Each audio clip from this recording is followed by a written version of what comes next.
This is the Stick and Hack Show. Conversation, discussion, debate, and golf talk from a stick, Mike Ryan, and the hack, Adam Grubb. Boys, you are up. All right, welcome in. Episode number 9 of the Stick and Hack Show. I'm your host, Adam Grubb, the hack. That's Mike Ryan right there, the stick. Mike, how are you? I am just wonderful. I'll tell you what, you had a huge week. Yep, you are great. You had a huge weekend. You were at a college football game. You played golf today. Now you're doing the show. It's just living the life of luxury, really, right? Yeah. You were in the suites at Notre Dame. I was. It was amazing. You know what they call that, don't you? The life of a stick. Ah, it is. Yeah, it is. It is. Apparently. I did whatever the opposite of your weekend was. That's what I did. But I'm glad you had a good time. This is the most sophisticated golf show in the free world, and it's Fitness Day here at the Stick and Hack Show. Our guest this week is Thomas Malchow. He is a golf fitness specialist, a corrective exercise specialist, and nutritionist, and he is helping you feel better to play better. Trainfully.com is his website. He's going to be with us here in just a little bit, and he's a Canadian. So he's already smarter than us and already better than us. Absolutely. Right? He's going to be on, I'm sure he'll love that. Just keep doing that for the entire interview. That'll be great. That won't bother him at all. No. But he's from British Columbia, and he is all about the fitness of golf, which I think, honestly, in most circles is not looked at as important. But if you want to play this sport, you want to play golf late into your 70s and 80s, as most do, you have to at least be physically fit in some way. And you'll probably be, well, you wouldn't be surprised, but I was surprised because in the pre-interview with him, how much of the body is really physically affected in the golf swing. It's mind-boggling, all the things that have to happen. Not in my golf swing. But in a real golf swing. In yours, there's a couple things. Maybe. It's just here. Yeah. I just go up and then down. Yeah. Right. Arms. Right. I'm all arms. That's about it. No, but for most, you have to be physically fit in some capacity. Yeah, absolutely. So he's going to be on with us here in a little bit. We're going to learn more about that. A few housekeeping items to get to. Congratulations to Mark Strawn, who is our winner for the October membership drive. My God, Mark, just unbelievable. Killed it. It wasn't even close. And he won a TaylorMade Spider X putter for his efforts of getting people signed up for the greatest golf club in the free world without the course. Congratulations to Mark. Top 5. By the way, we're almost up to 500 members. Which just is so you know. Incredible. It's incredible and doesn't make any sense, quite frankly, but we're excited about it. Because all they get right now so far has been a free gift. That's it. That's literally it.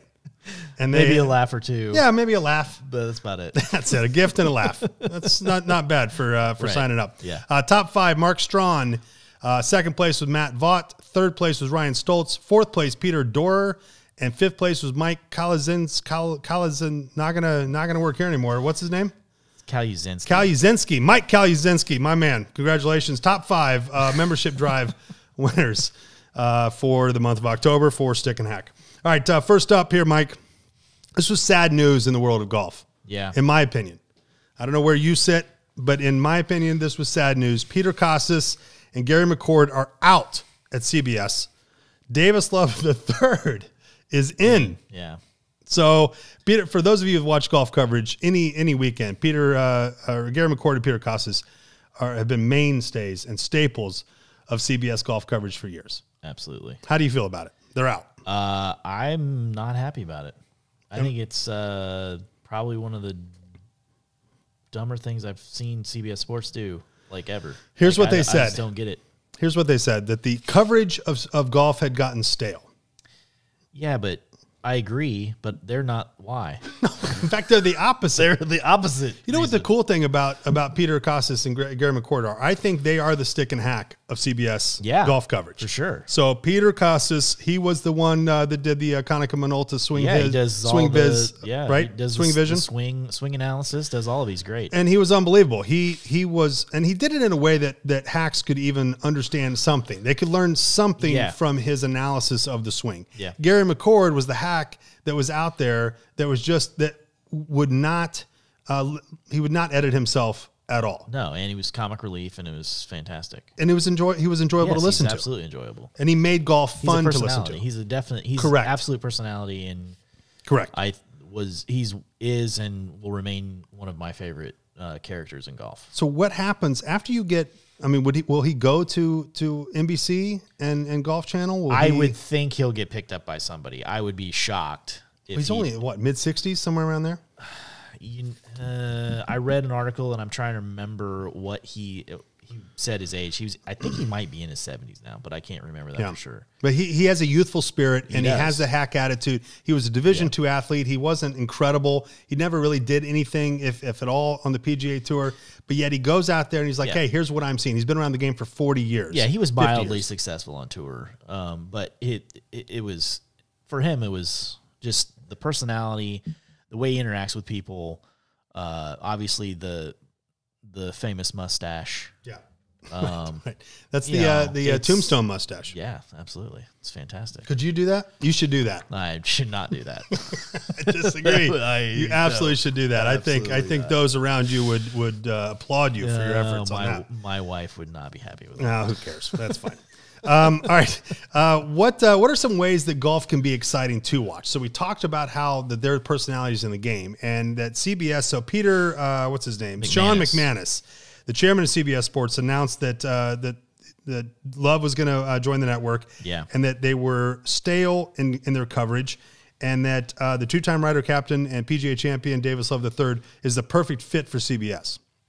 Now that to me sounds like those other guys weren't.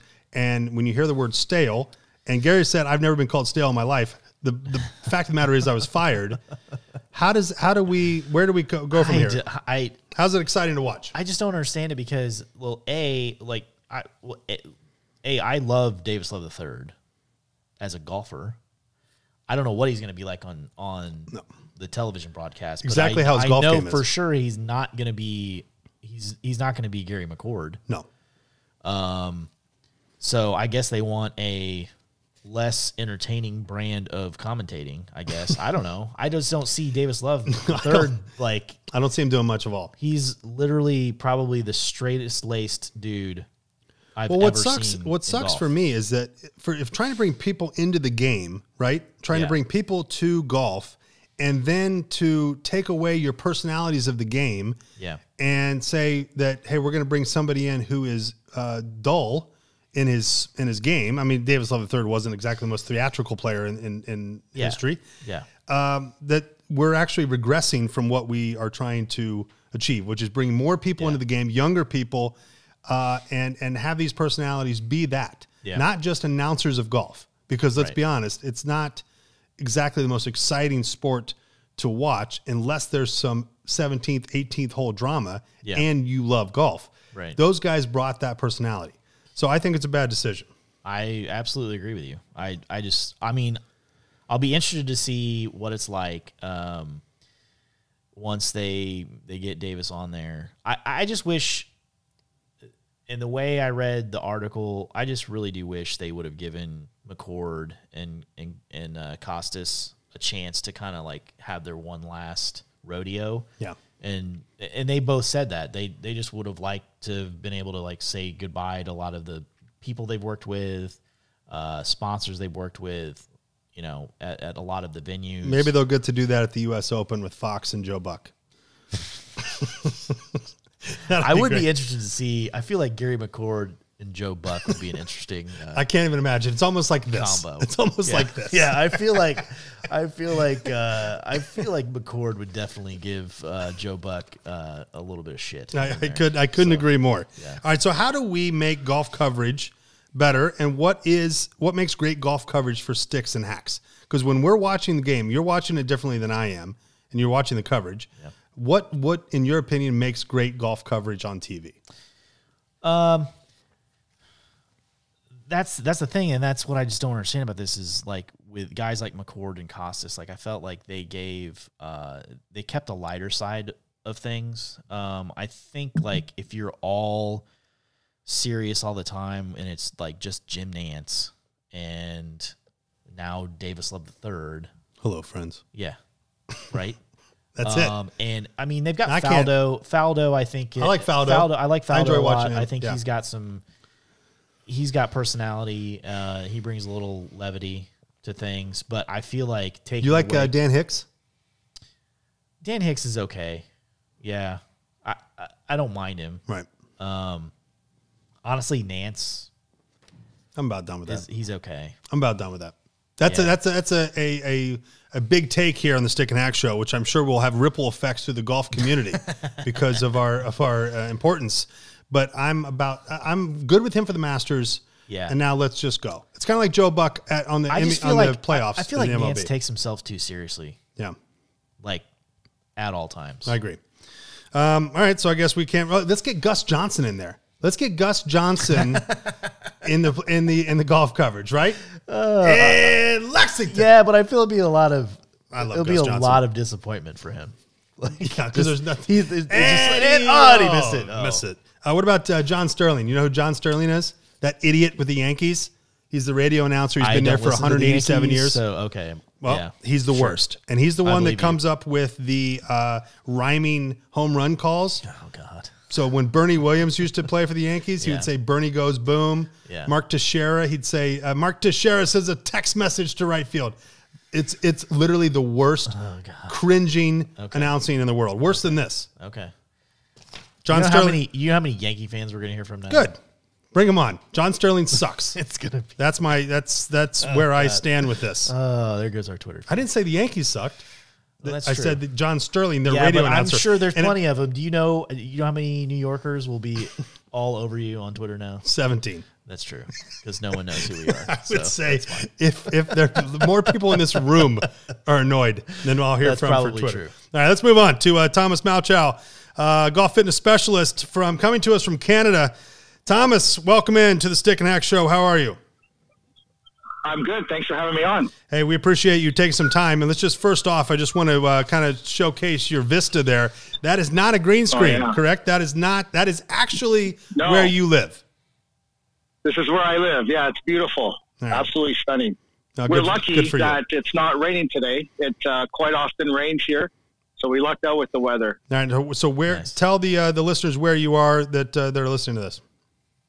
I'm in Vancouver, British Columbia, so about 2 hours north of Seattle. Okay. All right. Perfect. So you are coming to us from another country. And honest to God, that's the most exciting thing that we've ever had happen here on the program.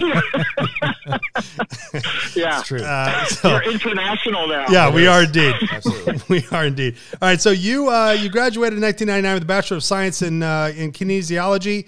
And you also specialize in movement specialty, corrective exercise, and golf fitness. That's quite a bio for that I've never heard that those things all combine. So how did you get into this? Is this a real job? Tell me, Thomas, what is it that you do? Well, my approach is certainly a lot different than most other people. I look at optimizing posture and improving the efficiency of human movement to improve performance. So whether that performance is on the golf course or, I've worked a lot with various professional athletes and Olympic athletes, as well as house moms, right? Whatever it is you need to perform better at, you need your body to do, that's what I'm here for.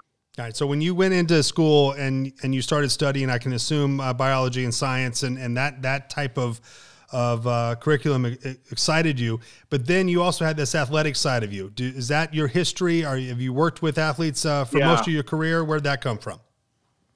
Yeah. So, well, fitness, first of all, was a huge passion of mine growing up. I was an odd kid, probably. I was going for jogs around the neighborhood when I was 5 years old. Started a fairly sophisticated workout routine when I was probably 9 or 10. So this has always been part of my life. After graduating from Simon Fraser University, I went on to work primarily in the rehab field, dealing with people who'd been in car accidents, quite serious injuries. And from there, transitioned into athletes. And I took the approach that I used with severely injured people and applied it to the athletes and found that it worked really well. And that led me to some really cool opportunities with professional Olympic athletes. And now I've transitioned to golf. Being a bit of a biomechanics and functional anatomy nerd, golf is perfect for what I like to do. Well, it's impressive, your resume, but more importantly and more impressive is the fact that you switched from Olympic athletes to golf, which I don't know if you've looked it up lately, but there's not a lot of truly Olympic-style athletes that are in the game of golf. If you look across the North America and the Western Hemisphere, it is not a sport that's known for athleticism, right? So a lot of golfers are probably rolling their eyes right now. Why do we have a golf fitness specialist on the Stick and Hack Show? Well, first of all, it's a Stick and Hack Show. We can do whatever the hell we want. That's absolutely true. Two is that it is more important than you think. Tell me why fitness in golf is important. Well, for me, I think the reason we golf is because it's fun, right? And it's most fun when we play well, when we hit the ball far, when we sink the putts. And if we want that to be normal rather than the exception, then we have to prepare.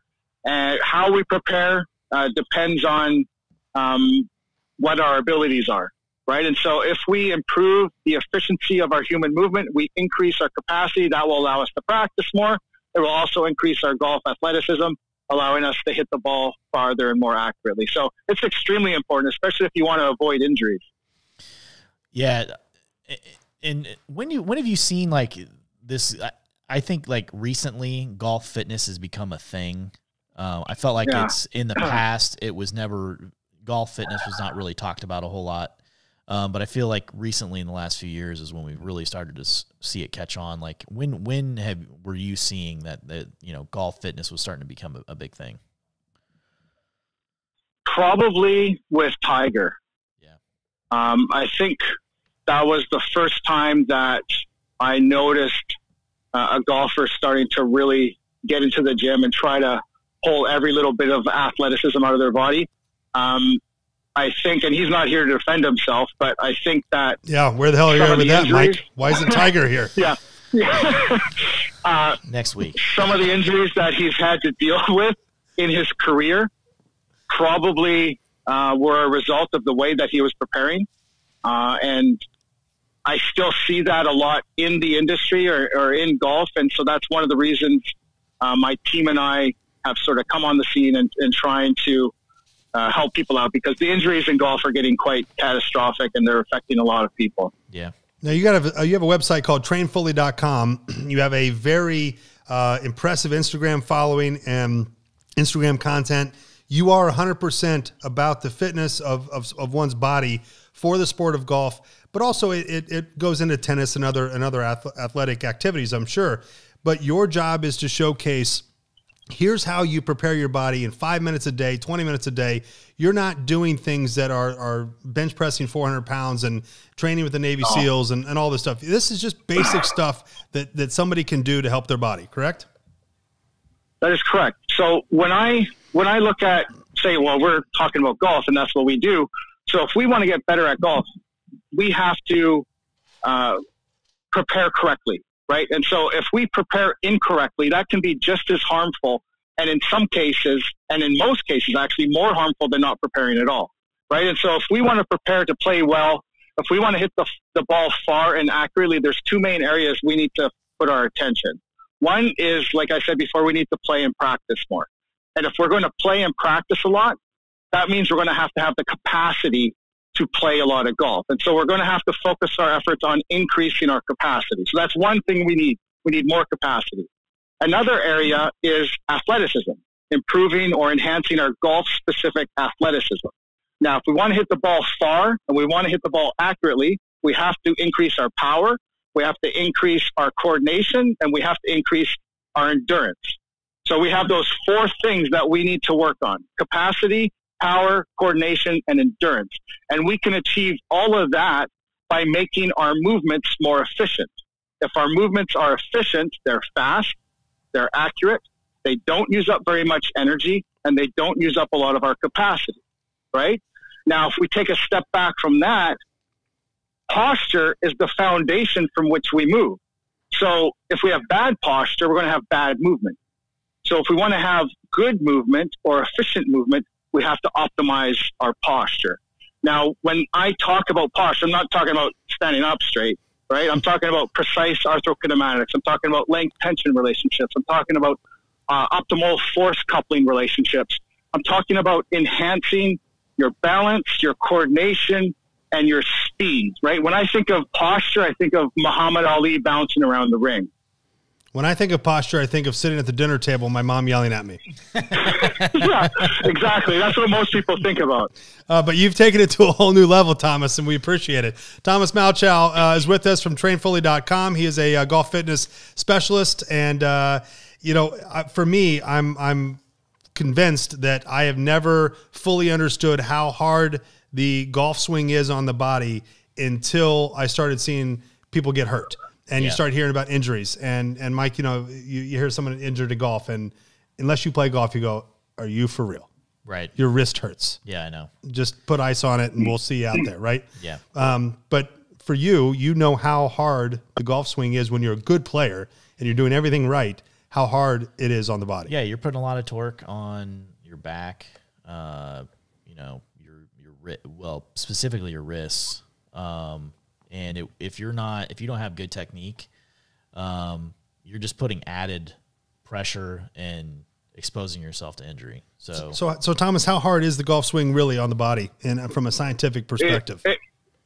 It uses up a lot of your capacity, and how much capacity it uses up depends on the person, right? And this brings us back to our conversation about how you prepare, right? So there's three main areas that the golf swing is hard on your body, or three main ways. One, you're slamming your joints into end range, and you're doing so at a very high velocity, right? So if you don't have precise arthrokinematics, that is, if your joints don't line up correctly and don't move efficiently, then there's going to be wear and tear as you move through your swing sequence, and you're going to use up a lot of your capacity there, right? Another area that's of concern is the moment of impact. At the moment of impact, there's roughly 200 pounds of shear force going through your L4, L5 vertebrae, right? Now, your body has the architecture to counteract that force, but that architecture depends on you being in good posture at impact. So if you have a sloppy posture, if you have a crunch factor or lateral flexion in your spine at impact, that's, again, using up a lot of your capacity.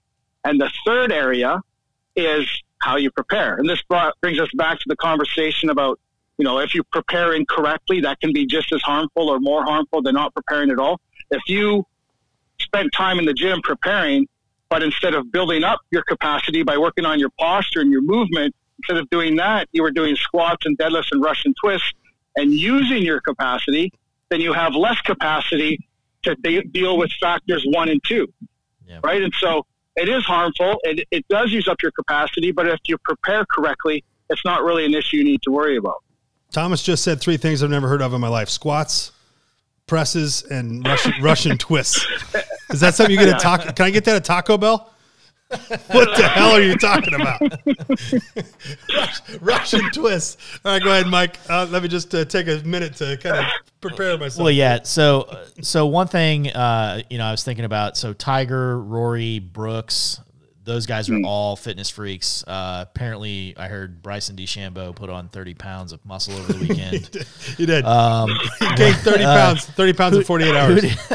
Who do you think? Who does it the best on tour that you've seen or that you've studied? Well, the fact that Tiger is competing and winning at this point, dealing with all the injuries that he's dealt with, tells me that he's probably doing a pretty good job getting ready. Although I have heard some things that do concern me about some things he's doing in the gym.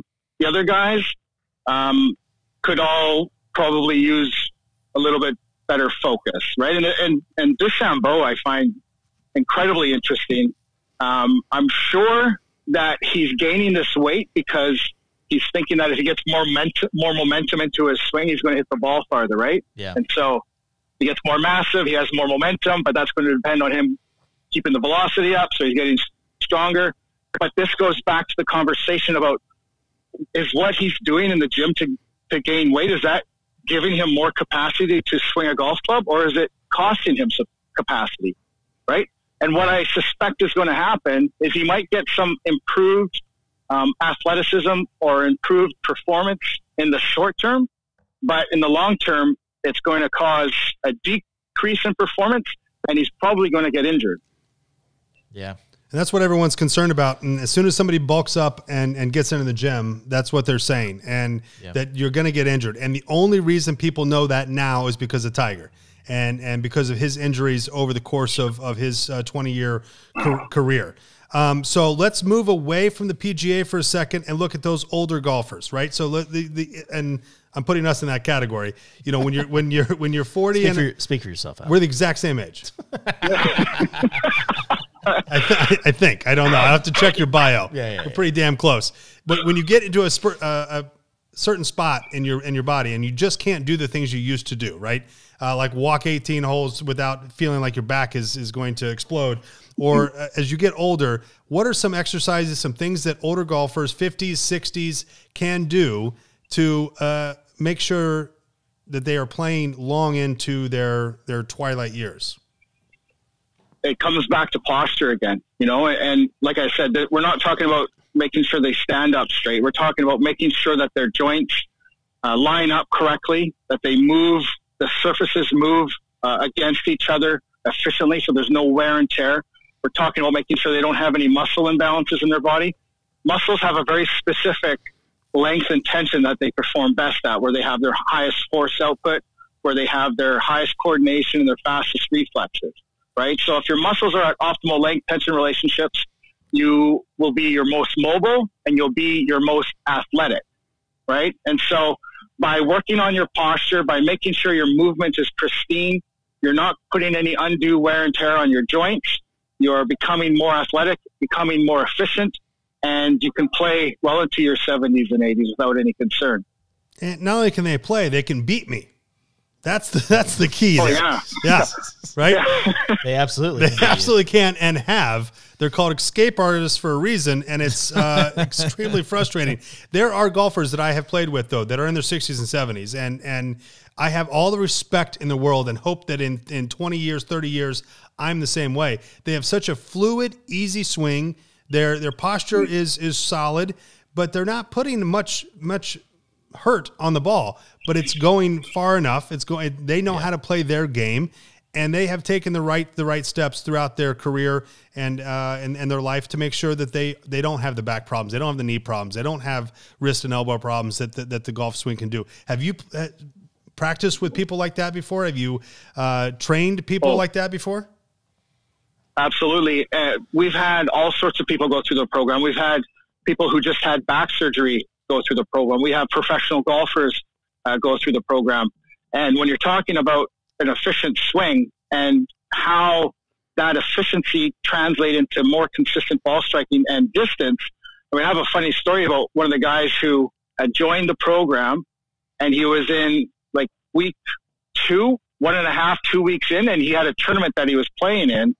And he called me afterwards, and he was a little shocked at how poorly he played. But the reason he played poorly is because he had gone up a club or two in distance, right? And he wasn't prepared for that, and he couldn't adapt during the tournament. So he played poorly, but was very happy with the fact that he was, hitting the ball, 30 yards over the green. And so when your movement becomes more efficient and it becomes faster, those changes show up really quickly. And like I said, they don't use up your capacity, so you're not becoming injured, and you can play well into your 60s, 70s, and 80s. Yeah, what you talked about how surprised they were. Is that what you see probably that surprises people most is like gain distance, or is there something else like once they get into your program, what is it that they're most surprised by, either through golf or maybe just in their general lives that they see improvement and they really enjoy it? Yeah, it's the distance is definitely one. There's two main things that people are surprised with. One is the distance. The other thing is we have a lot of people that come in that are dealing with injuries and especially like low back pain. And some of these guys haven't been able to play much for years in some cases. And within a couple weeks are on the golf course and feel that they don't have any limitations. So maybe they were able to golf one day and they would have to take 2 weeks off, and they certainly wouldn't be able to golf 2 days in a row, where now they're able to golf 2 or 3 days in a row. And for them, for that to happen so quickly is something that certainly does surprise people. Nice. That's exciting. That's got to give them some excitement too, that they can play again, because playing 36 holes for me back to back is, and if you're in a cart, I mean, who the hell cares? But if you're walking, and I mean, let's be honest here, Thomas. Okay, but if you're walking, and I've done that before, Bandon Dunes and Sand Valley, and some of these courses that are pretty robust in their length, and you're walking 7 to 8 miles back to back, even at the ripe old age of 40, and looking the way I do, which isn't the worst, Mike. And I can still feel after 2 days my body tightening up. So I can't even imagine what it's like for the older people. You trainfully.com. Tell me a little bit about your program. What do you guys do? How can somebody get involved, and why should they? Well, this is the most comprehensive training program out there. It's something that we're very proud of. We spent the last 12 months putting it together for everybody. In this program, I'm sharing with everybody the training secrets of Olympic and professional athletes. So we talk about how fitness has become a big part of golf. In my opinion, the fitness industry that's connected with golf has sort of taken a wrong turn. They're really focused on increasing strength. They're pushing people to the point of exhaustion, thinking that if the athlete becomes stronger, that's going to translate to an increase in performance. But as we just talked about, doing that is using up your capacity. The purpose of your workouts should be to build up your capacity so you can play more and you can play without pain, right? So this program is all about improving your posture. Like I said, it's much more sophisticated than standing up straight. We're talking about arthrokinematics, length-tension relationships, reflexes. It will empower anybody to improve their game as well as improve their health. And it's something, like I said, that we're very proud of. All right, so it's trainfully.com. He's Thomas Malchow. Thomas, let me ask you two other questions. Okay, these are the last questions. Right. Advil or stretching? What's really most important right before you play golf? Neither. Activation. Oh, look at that. That was a real answer I just got. I like Thomas never gets off script. Yeah, that's right. Activation. Fire the hips. Activate the glutes. Oh, that's right. Activate the glutes. So you have to do jumping jacks or something on the first tee? Like I need more annoying people doing shit for me on the first tee? I'm good. Prior to playing golf, you should be targeting your underactive muscles. So underactive muscles, they fire too slow, right? And so when you go through your swing sequence, these muscles, they fire too slow. They disrupt your timing. They disrupt your sequencing, and they cause inconsistent ball striking, and they reduce your distance, right? So you need your warm-up to target those underactive muscles. Again, our program does that. It has a golf-specific warm-up that targets those muscles in all sorts of ways. Isolated activation, stabilization, reactivity, power. By the end of the warm-up, the firing rate of these muscles is through the roof. You've optimized and reinforced optimal recruitment patterns, and you're ready to go first tee. I wish he knew what he was talking about. I like it. I wish Thomas had any idea what he was talking about. He absolutely does. All right, so beer. So I can tell you, just knowing. I know, being on that first tee, I can tell you, he knows. No, I'm loving it. But this is where you really make your money. Okay, Thomas. This is where this guest appearance on the Stick and Hack Show means the most. So at the turn, beer, brat, or dog, which is truly better for your game? Repeat that again. At the turn, what's most important? Beer, brat, or dog? What was the middle one? Bratwurst. You don't have that in Canada? Holy shit, Thomas. Let's go, baby. My God. Yeah. I'm going to have to go with beer. Yeah, okay. Perfect. That's fine. That's a good answer. That's a very good answer. That's true. All right, trainfully.com is his site. And for golf fitness, honest to God, and follow him at Elastic Golfer on Instagram. Your videos are amazing. You give a lot of free tips and a lot of obviously free help and advice, but trainfully.com is your site for people to go to and be part of your program. Thomas, thanks so much for being on the Stick and Hack Show. We appreciate it. Thanks for having me, guys. All right, we'll talk to you soon, man. And we'll just wait for the invite to play golf in BC there, okay? Yeah. Absolutely. We'll have to wait till next summer, I think, though. That's what they all say. That's what they all say. All right, dude, I'll talk to you later. I'm just about to make my igloo. Absolutely. All right, enjoy the hibernation. We'll talk to you later. Thanks, Thomas. Yeah. All right, see you in the spring. Yep, sounds good. All right, there he goes, everybody. He's Thomas Malchow. He is trainfully.com. Smart dude. My God. Yeah. He had his stuff together. Now, I didn't understand any of it. but I can assume it was amazing. I was thinking that the entire time. I'm like, Adam's sitting there, and he is just This is why we started Stick and Hack. Blank stare. He has no idea what this guy is. Firing glutes. I got it. I'm in. This is why we started this. Absolutely. Right? 100%. All right, people. So we got a new segment on the show this week. It's going to be called Make Mike Nervous. All right? Make him uncomfortable. Oh, really? Yeah. Uncomfortable. Maybe not nervous. You have ice in your veins. Let's just say uncomfortable. Okay. Right? Sure. All right. So this is we're inside the clubhouse now. We're going to play a game called Never Have I Ever. Which, because nobody's ever. That's an original. I just made it up. Yeah. Okay. Yeah. Yeah. Over the weekend. Ever heard of that before? I know. I just made it up. I know that. Okay. So I thought to myself, what a great game it would be to play Never Have I Ever, which is, let me explain. You want me to explain the rules? I'm familiar. All right. Fair enough. All right. So here we go. You ready? Yeah. So for the YouTube people, you'll watch us drink a beer. And for the audio people, I guess we'll just say we did it. Right? Sure. What a disaster already. That works. I mean, we can't. I mean, when you normally play that game, you like raise your hand. Right. Yeah. No, we're drinking. That's not going to matter here. All right, here we go. That's fine. Never have I ever thrown a club. Yep. Yeah, I've definitely done that. I think I did that today, probably. Okay. All right. Never have I ever thrown a club in the water. I've not done that. I've not done that either.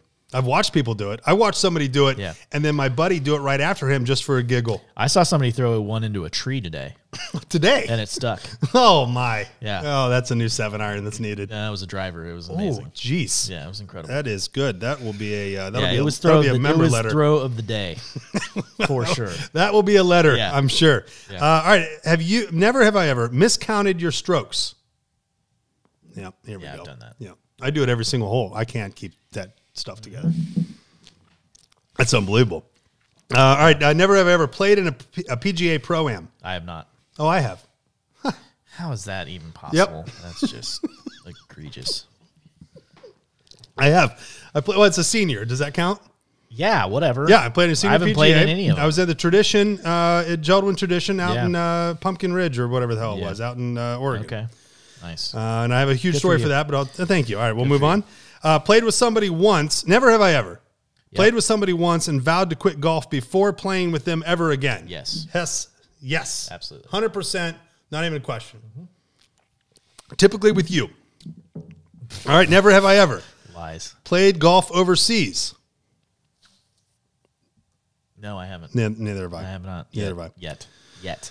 That's we can play in another country when Thomas invites us, whenever the hell that happens. I've played in another country. Honestly, we've been on the air for 6 minutes after the interview. I've yet to see an email come through. Producer Shane, do we have an email yet? Nope. Oh, he's still on the call? Hey, Thomas, how are you? Hold on a second. Thomas, you still there? I'm still here. Ah, shit. All right. Well, that's fine. He's just listening. It's fine. All right. Fair enough. Yeah. Maybe that's why you're not emailing us. He's on the call. All right. We'll get back to you later, He's Thomas. busy. All right. Never have I ever, what did I say? Been to a major. I have. I've been to a major. Yeah, I've been to. I've been to two. I've not been to a PGA major. I've been to a senior PGA major. The club major. Senior PGA major. Oh, that's fine. I took the Pro-Am. I'll give you the senior I've been PGA. to the senior US Yeah, Open. Absolutely.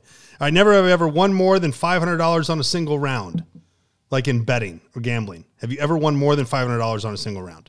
No, I don't think I have. No, neither have I. You'll notice I put one there because if it was lost, obviously I'm on the floor drunk. Yeah. No. All right. Never have I ever lost a match on purpose to play nice with a client. No. Yeah, I have. I've done that. I'm not doing That's a hack way. I'm not doing that. Sorry. That's a stick way. Never have I ever played 52 holes in a weekend. I have absolutely done that. Have you? Yes. Oh, well, your life's better than mine. Good for you. Never have I ever lost your clubs in transit. I haven't had that happen yet. Neither have I. Neither have I. I've got some trips coming up, and I'm hoping that doesn't ever happen. All right, well, I'll call Delta. Yeah. Never have I ever blamed shitty greens for your shitty putting. I've definitely done that. Absolutely. I blame anything for my shitty putting. Blame you. All right, never have I ever said you had a meeting but played golf instead. Yep. God, we're going to be hammered after this thing. My God. We'll just keep drinking till the show just runs out of tape. Never have I ever got fired because you played golf instead of going to the meeting. That has not happened. That's not happened yet. Yet. But it might after this show. Thomas, you still there? I'm still here. Yeah. He's still here. Jesus, great. Producer Shane, is there any way you can cut him off? Cut this guy off. My God, What is he? I don't know what else he wants from us. We've given you plenty of plugs. Yeah. Okay. Yeah. still here. When you're nice to a Canadian. See? There it is. Never have I ever been nice to a Canadian. Oh. Oh no! Here we go. There it is. Oh my! Yeah. All right. Well, we got to shut this down. This is getting out of control, and I can't see straight. So here we go.